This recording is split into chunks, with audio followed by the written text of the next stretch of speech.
We're going to practice doing multiplication and division of measured numbers.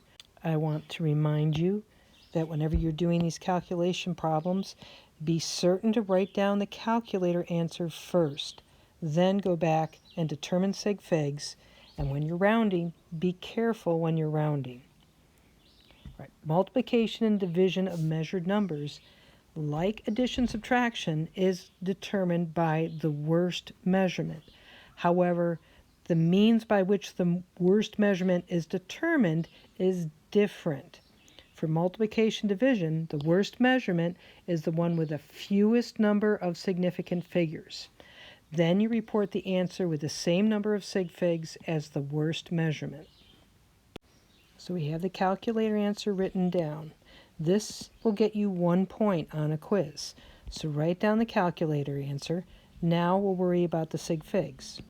Each of these numbers going into the result we see has 4 significant figures. Every digit except 0 counts as significant, and then we just look at the zeros.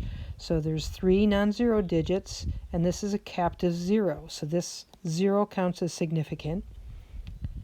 And the trailing 0 and a number with a decimal point counts as significant. So each of the numbers going into our result has 4 sig figs. Our result should be expressed with 4 sig figs. So we look 1, 2, 3, 4. I'm going to draw a line here to remind myself that that's where I need to stop. I look at the next number, the first number to be dropped. I see it's above 5, so I'm going to round up, which means that I add 1 to the preceding column. So this 5 becomes a 6. So our final answer is 3, 5, 4, 6. Okay, the next problem down. The calculator result, 765.1322. Here we have 4 sig figs. This captive 0 counts as significant. And all the digits in this top number count as significant because they're all non-zero. So we want 4 sig figs in our answer. 1, 2, 3, 4. Now we're going to be rounding to the tenths place. The first number to be dropped is 3, so we round down. And our final result is 765.1. And we proceed in a similar fashion. I'm going to go ahead and write the calculator result to all of these to save us some time. All right, we see here we have 3 sig figs in the denominator. The numerator has one number with 2 sig figs and one number with 4 sig figs. This is all multiplication division, so the result is going to be rounded to the number of sig figs that's the same as our worst measurement, which would be the one with the least sig figs. So we want 2 sig figs. This leading 0 doesn't count. So we have 1, 2.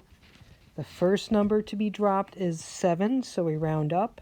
Our final answer is 0.87.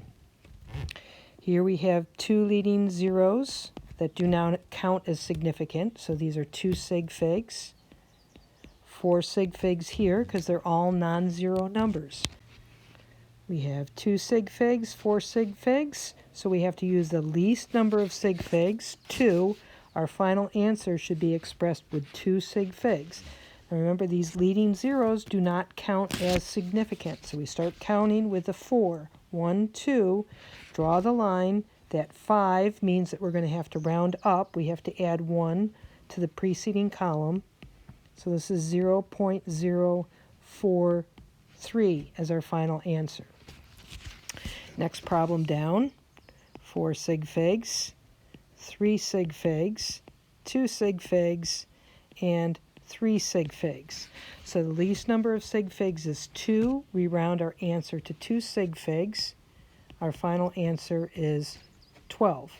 And the last one, we have 1.66 raised to the 3rd power, so we have to multiply 1.66 by itself 3 times. Here's our calculator result, and this number has 3 sig figs. So our final result should have 3 sig figs. This number is below 5, so we round down. Our final answer is 4.57.